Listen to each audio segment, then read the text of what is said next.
As I read the literature on sanctions, they don't work. And I don't even think anymore that anybody takes that stuff seriously, except in the mass media, because it allows President Trump and his associates to talk like we're the big, powerful country that we once were but aren't anymore. It's biblical. The Lord is smiting the infidel. That's what it sounds like. We're going to hit them with a tariff, and we're going to hit them with a sanction. And this is, if you pardon me, bullshit. It is political theater for the American public. And other than that, everybody knows what Mr. Rubio just said. Everybody knows that, especially with basic commodities like oil and gas, that yes, it's an irritation to make you go from country A to country B and then refine it and then sell it to country C rather than what you used to do, or move it in a ship that is different from the ships you used to use, or to move it from one ship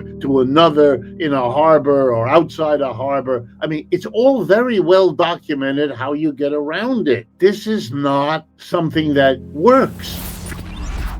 Even in terribly poor countries that have almost no way to get around it, they get around it. The United States has been sanctioning Cuba for 70 years and can't change the government there, even though that's been the goal from day one. And Cuba is a very poor country. By comparison, the resources available to a China or even a Russia to get around these sanctions is legendary. The books filled with examples are taken from the failed sanctions, particularly of Russia, but also now of China. So for me, I find this very hard, watching the Secretary of Finance babbling on in this childish way. He knows better, but he intones that kind of language because his leader wants it spoken like that. Just the way they discussed the meeting between Putin and Trump over the weekend in these arcane,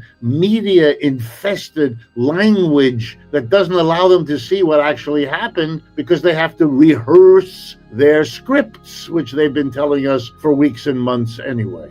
Well, I want to go back to my metaphor, my image of a web. And when you destabilize a complex web that's developed over decades, you set in motion things you cannot control and you cannot predict. And when you behave as though you can, trouble is coming, serious trouble. And I think we're already seeing it, we're feeling it, we're watching it around us. And again, I think it's symptomatic of a declining empire. When the Roman Empire started to fall apart, it organized its understanding of the rest of Europe between the Holy Roman Empire and the savage tribes in the rest of Europe. Well, okay, I mean, you understand why people do that, but it's not a serious idea. It tells you that from being docile and agreeable, the people that you've lorded it over in your empire are now, shooting back at you and don't want to be in the empire. Why am I telling you this? Because things can change very quickly. Lenin is famous for having said to his frustrated colleagues before the revolution succeeded, "It's taking so long," they said to him. And he famously answered them, "For decades, nothing seems to happen. And then in a few weeks, decades happen."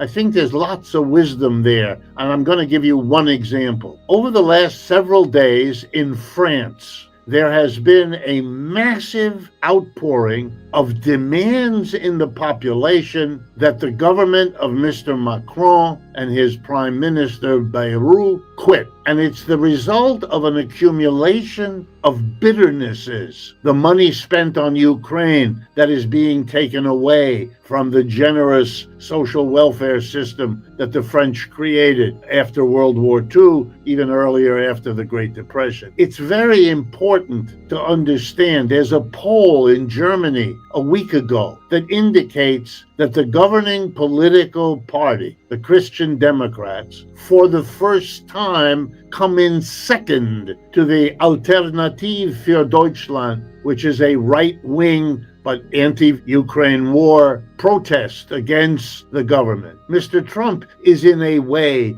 a protest against the conventional government. The mayor of New York, likely to be in the fall, and who will probably win here in New York because of a massive disinclination to continue the political status quo. I wonder to myself, as I read the financial press in Germany, when finally the German industrialists will get rid of Mr. Merz, who, by the way, used to work for an American conglomerate in Germany, get rid of him and make a determined switch to try to resuscitate German industry before everything becomes even more subordinated to the United States than they were since the end of the Second World War.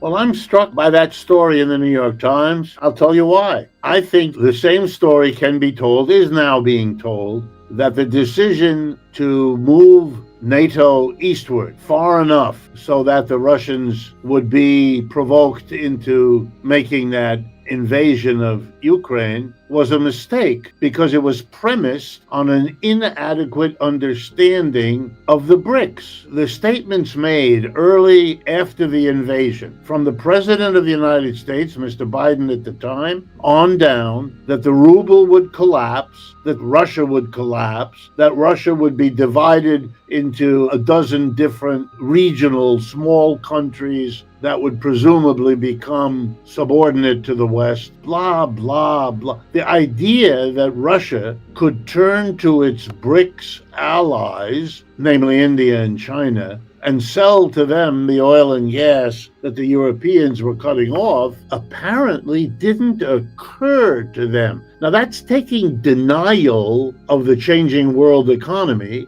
denial of the declining American position, denial of the whole decline of the empire to the level of immediate tactical misstep. And here we are 3 years into the war in Ukraine. They still are struggling not to have to admit that the Russians won, and they pushed Russia closer to China, having had the hope of doing the opposite. I see this thing with India as interesting that the New York Times and others see it. The cost of this sanction effort by means of a tariff will be very costly in the longer run and in the bigger picture. I'm struck that it's happening this quickly after the mistake is made. I think something is shifting.